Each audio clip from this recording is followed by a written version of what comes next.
Hi everyone, and welcome to Exploring the Build. If you've just found this place, then welcome. And if you're returning, I'm glad to have you back. I'm Alex, and this is my channel where we theory craft and explore different character builds for Dungeons & Dragons 5th edition. Today, since it's a Tuesday, we are continuing the Gloomhaven series of character builds, where we're trying to take the character classes from the hit board game Gloomhaven and recreate them in Dungeons & Dragons. Today is another one of our locked character classes, as it will be for a little while, and we are going to be making the Music Note class from Gloomhaven. So as usual, this is our spoiler warning. If you don't want any spoilers for the Gloomhaven board game, or at least not about this class, then feel free to watch the video at a later time. I won't take any offense. If you already know what the character class is though, or you don't care about spoilers, or maybe you still want to see it because you can kind of guess what it's going to be about based on the fact that it's a music note symbol, then feel free to come along for the journey. I'm going to do a quick pause here though, as usual, to just let the spoiler warning take effect, but after that, we're going to jump right into the build. Okay, let's get started. Today we are looking at making the Music Note class, which is also known as the Soothsinger. Overall, the Soothsinger is a powerful support class. In Gloomhaven, the Soothsinger is of course capable of playing songs, but these songs are actually persistent abilities that provide powerful buffs to their allies or debuffs to their enemies. These songs are what make the Soothsinger so unique as a support class and are going to be the main part of what we are trying to recreate. It's actually going to be a little tough though, as I've been looking through different options that we could use for songs, and there's a few, but there's not as many as I'd like. Normally, this is going to be done through spells. However, we will try to pick up as many class features that mimic these as possible. Besides songs, we're also going to need to have some command abilities, since the Soothsinger is capable of letting their allies move or attack, or even sometimes forcing enemies to move or attack other enemies. We're also going to want to apply plenty of conditions, both good and bad, but specifically the Curse and Bless conditions.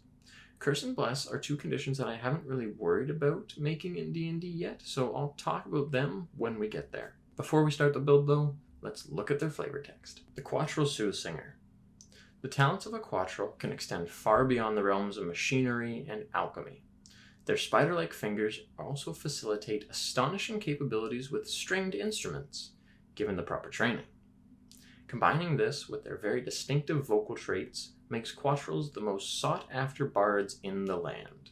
Their talents can go beyond merely entertaining wealthy nobles, however. Self-described soothsingers have been known to empower their allies to great feats and bring their enemies low with a single strum of their lute and the proper note in their voice. Starting at character creation with our lineage, we are going to choose custom lineage. We're another Quattro, the same as our Tinkerer, so we are going to want to take custom lineage here to choose to be small. We're also going to choose an extra skill instead of dark vision, since it's what we did with our Tinkerer. And as far as our free feat goes, we're going to take anything that gives us a +1 increase to charisma. Now this could be actor if you want to be more of a face character and better at social interactions. It could be skill expert if you just want to be really good at like performance, for example. Or it can be anything else that improves our charisma by +1. For the sake of our build, I'm going to say we're a skill expert, but anything could be pretty reasonable, honestly. For our stats, we're going to put the +2 that we get from custom lineage and the +1 from skill expert into charisma, like I said. With point buy as usual, we're going to end up with the following ability scores: 8 strength, 14 dexterity, 12 constitution, 8 intelligence, 14 wisdom, and 18 charisma. We have a lot of charisma right off the bat, but unfortunately it does mean our health is going to suffer a little bit. This is okay though, as the Soothsinger in Gloomhaven does not have a robust health pool. Don't get hit. For our background, Entertainer is pretty on point, so I'm going to take that, but in reality this isn't really too important, so feel free to take any one background that you feel is thematically appropriate. Starting the actual level breakdown of our build now, at level 1 we are of course going to start off in Bard. The Soothsinger is nothing if not a bard. They were literally called that in their flavor text, and while there will be some multi-classing, we mainly want what Bard offers us. Bard 1 gives us Bardic Inspiration and some spellcasting. Take any spells and cantrips that you feel are appropriate, like Vicious Mockery, that's a pretty appropriate and go-to cantrip for us. And just make sure that at least one spell is a good heal or support spell. We won't worry about songs just yet. At level 2, we are Bard 2. And here we gain Jack of all trades, Song of Rest, and the magical inspiration feature that is optional from Tasha's. All of these are nice features but don't do anything really Gloomhaven-esque, but they're still good to have. We also get another spell, and here we're going to take Bane if we haven't yet, as this is going to be our first song, as well as a curse effect. So, time to talk about it. The curse effect in Gloomhaven is an effect that makes an enemy more likely to miss their attacks. It is notably not disadvantage. This means that a straight debuff like Bane is going to be the best way for us to actually mimic the curse effect from Gloomhaven. The only real drawback is that Bane requires concentration, but this is also why we're considering it a song feature, since it can last for a minute and it affects multiple enemies. Level 3, we are a Bard 3, and here we get our subclass as well as expertise. For expertise, we're going to choose any 2 skills that we haven't already increased from skill expert, and really we're just getting better at being good at things outside of combat, which is very nice. For our subclass, any of the Bard subclasses can technically work for the Soothsinger, but here's the one that I have in mind. We're going to take College of Glamour as our subclass. College of Glamour is certainly the stereotypical Bard, as they focus on enchanting enemies, performing to create these enchantments, and have a few other support capability features. Some of those features will actually act like songs for us. We don't get those for a while, unfortunately, but we do get some good features in the meantime to start off with. Right away, we get Mantle of Inspiration and Enthralling Performance. Enthralling Performance is similar to the spell Enthrall, though it requires a full minute of performing, so it's more of an outside of combat feature than an inside of combat one. Mantle of Inspiration, meanwhile, is our first command ability. It uses our Bardic Inspiration, so instead of inspiring one ally, we get to use this to affect a number of our allies, and it allows us to provide a defensive and tactical benefit to our party. They can move up to their speed as a reaction, and they gain a few temporary hit points. We also gain second level spells here, and some notable ones for us are the Enthrall spell again. This time it can be a song feature for us. Hold Person can act as like stun or immobilize type feature depending on how you flavor it. Or Aid is just a good buff spell, so that's also a nice one to have, though it wouldn't really be a song, I would say. At level 4, we are a Bard 4, and here we gain our first ability score improvement or feat. We're just going to take the ability score improvement and cap our charisma, as that is the main ability score we want for our spells and spellcasting. At level 5, we're going to jump away from just being a Bard and start into being an actual Soothsinger. We're going to multi-class into Cleric and specifically pick up Order Cleric. Order Cleric gives us some additional proficiencies like Heavy Armor. We're not going to use that though. We also gain additional spells and the Voice of Authority feature. The Voice of Authority feature is another command feature for us. Whenever we cast a spell that affects an ally, we can have them use their reaction to make an attack. That is a very nice offensive command ability, and I actually sort of mentioned it in our Sun character class, but for us we're going to make a lot more use of it since we're casting a lot more spells. Speaking of spells, the spells that we want to make sure we pick up from being a cleric would be something like Bless from the cleric spell list. Any others you want can probably work as well, but Bless, like Bane, is another song, and it is of course our Bless condition. It's not really the same as the Bless condition from Gloomhaven admittedly, but it's as close as we're probably going to be able to get to. The Bless condition in Gloomhaven is just an extra crit that could potentially show up at any time. Well, we can't really just improve our allies' crit rate, to be honest. I don't think there is any feature in D&D that allows you to improve someone else's crit rate, besides like letting them re-roll or something like that. But the bonus to an attack from Bless at least makes it more likely that our allies are actually going to hit. Also, we have access to Heroism, which when we upcast can be a great defensive song type spell, so we'll keep that spell in mind as well, since it could be helpful in a pinch depending on what kind of enemies we're going up against. At level 6, we are a Cleric 2, and here we're going to get the Order Cleric's Channel Divinity, which is an area of effect charm effect. Or as I like to call it, it is a song. We can reflavor it so that it fits our Soothsinger's theme of being an actual song enchantment. It lets us charm our enemies, but honestly, just an AoE charm effect really feels accurate for our kind of character. Also, this is a nice time to mention that based on our multi-classing, we're effectively a 6th level caster and have access to 2 3rd level spell slots, but of course no 3rd level spells as of just yet. Feel free to upcast any of the spells that you have so far to your heart's desire, as that's just going to make them a lot more powerful. We're really going to be doing this for pretty much the entire build, as we're only sticking with these 2 full casting classes. We're going to have a lot more powerful spell slots than the actual power level of our spells will be available. At level 7, we're jumping back to Bard 5. Our Bardic Inspiration now goes up to a D8, and we also gain 3rd level spells here, finally. For these spells, we're going to either want to take Mass Healing Word here or Bestow Curse. Mass Healing Word is just a good AoE healing spell, and Bestow Curse would act as another actual curse effect, since Bestow Curse can make an enemy miss quite reliably, so that's pretty cool.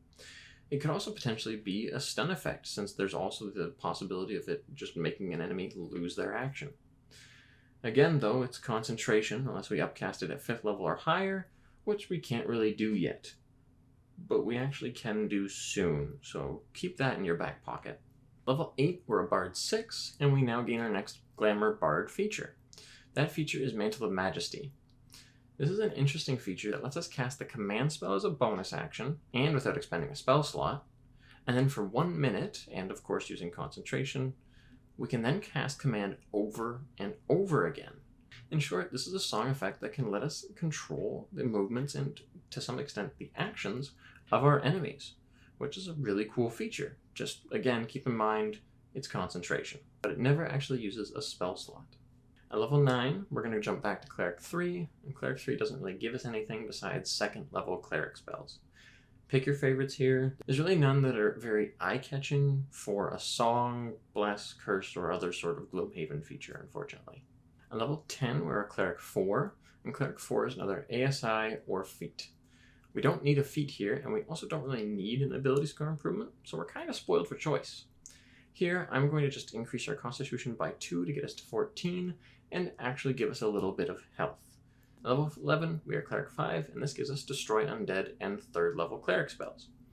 Destroy Undead is cool, but not really thematic or important for us, since we probably want to use our Channel Divinity for our Charm effect anyways.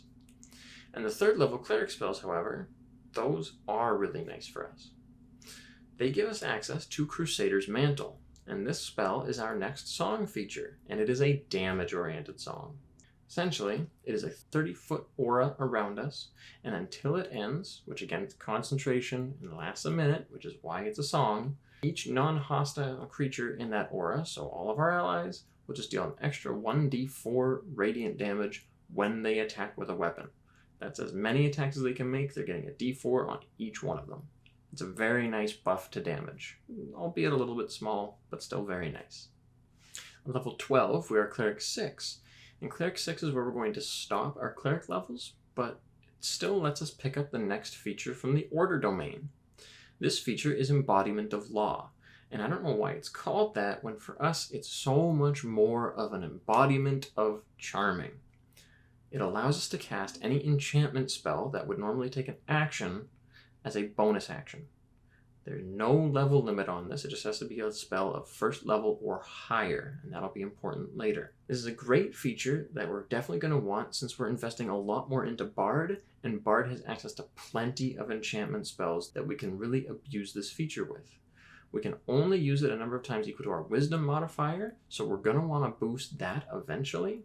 But for now, just being able to cast a couple key enchantment spells as a bonus action instead of an action is very awesome. Also, we can now use our Channel Divinity twice between rests, which is going to end up meaning even more charm effects for us. On level 13, we're going to go back to Bard for Bard 7.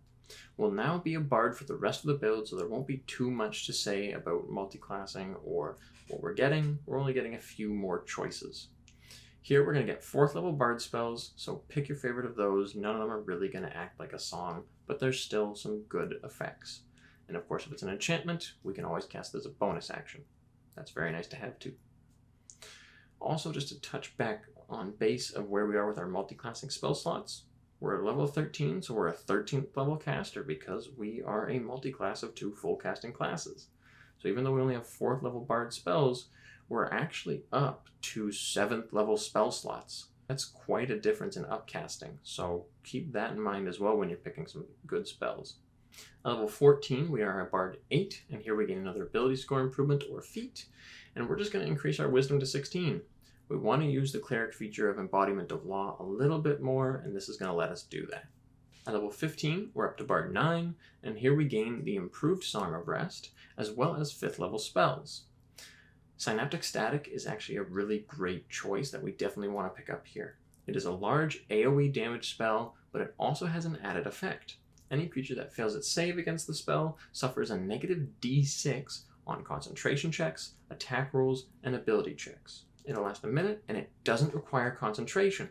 The enemy can potentially save to end it early. However, the fact that it isn't concentration, we can just have it going, is really nice.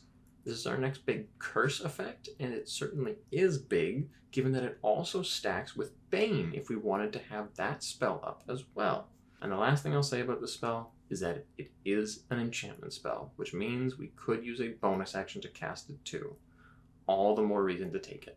At level 16, we are Bard 10, and here we gain magical secrets, and our bardic inspiration is now a D10. For magical secrets, we get to pick any 2 spells to learn as long as we can cast them at the applicable level of Bard. Basically, we can cast up to 5th level Bard spells, so we can choose any 5th level spells or lower to learn. Ignore the multi-classing spell slots, it's only 5th level or lower spells to pick up. For these, I'm going to say pick your favorites. There are quite a lot of good options, but none of them are super song-like, so I don't feel the need to really mention those, except for maybe some of the aura spells that paladins get, like Aura of Power. But keep in mind those are concentration as well, and there might be some lower level spells that I just haven't really looked into. It's a lot of choice, and there's nothing that's super standout off the top of my head. However, something else to keep in mind is that we also want some action loss effects, something like Tasha's Mind Whip or Ralothim's Psychic Lance. Those could both be really powerful action loss effect or stun effects to pick up as well if you wanted to be a little bit more damage focused. On level 17, we are at Bard 11, and here we're only going to gain 6th level Bard spells. The most notable one for us is Otto's Irresistible Dance. It is an enchantment spell, which means we can cast it as a bonus action. It is concentration, so we want to use it sparingly, especially since it's only one target that it actually affects. But, there's no save on this spell. For at least one round, the creature you cast this on will dance. They can make a save at the end of their turn in the future, but there's at least going to be one turn that is going to go to waste. I like to think of this as a very thematic stun effect for the Soothsinger, who decides to just distract an enemy and take away their turn in combat by playing a song that the enemy just has to dance to. It's irresistible. Also, because of multi-classing, this is the point to mention where we can now upcast our spells to 9th level. You had that Bestow Curse in your back pocket, now pull it out to just add a permanent curse effect to an enemy. Very, very powerful. At level 18, we're a Bard 12, and here we gain our last ability score improvement / feat, and we're just going to bump our wisdom to 18 in order to get 4 uses out of the Embodiment of Law feature, which means 4 enchantment spells that we can cast as a bonus action. You get to pick whatever spells you want to actually use for that, but no matter what, it's going to be a good choice. At level 19, we are Bard 13, and here we have 7th level spells.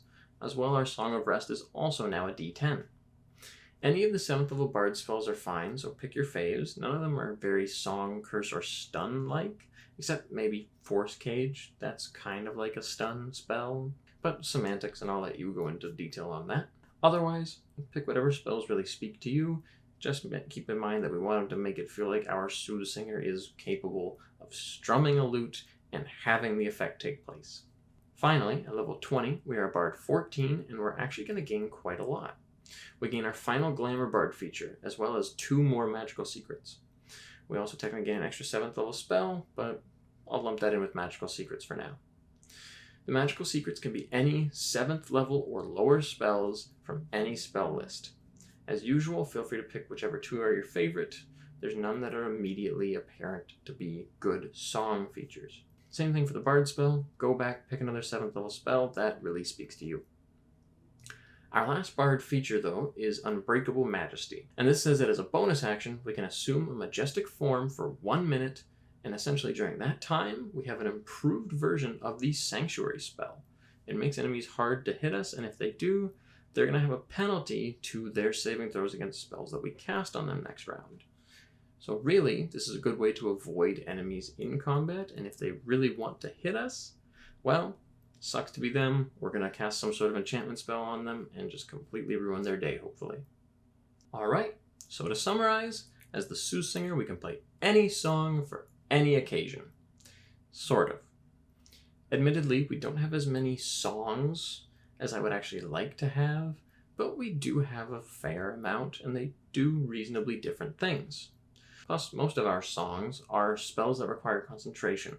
So while, yes, we have lots of versatility in terms of what we want to cast when we need it, we're going to have to be very choosy since we can't have multiple going at the same time. We can jump from one to the other, but to get the most out of these spells, we're going to want to pick one to have up for as long as possible. Also, our songs are our songs are greatly limited by range. Most of them are auras, and that max on an aura is probably going to be about 30 feet around us. So while we aren't the most durable character, we're going to have to unfortunately get pretty close to the fight in order to get our abilities to actually work. Other than that, though, we're very much a Soothsinger. We have command-like abilities to help get our allies to move and attack when needed. That'll greatly boost our party's action economy, which is awesome. We have powerful debuff effects and powerful buff effects, both of which can act like Curse and Bless, respectively. We also have some action loss spells to act like the stun condition, meaning we can really screw with an enemy's plan in any given round.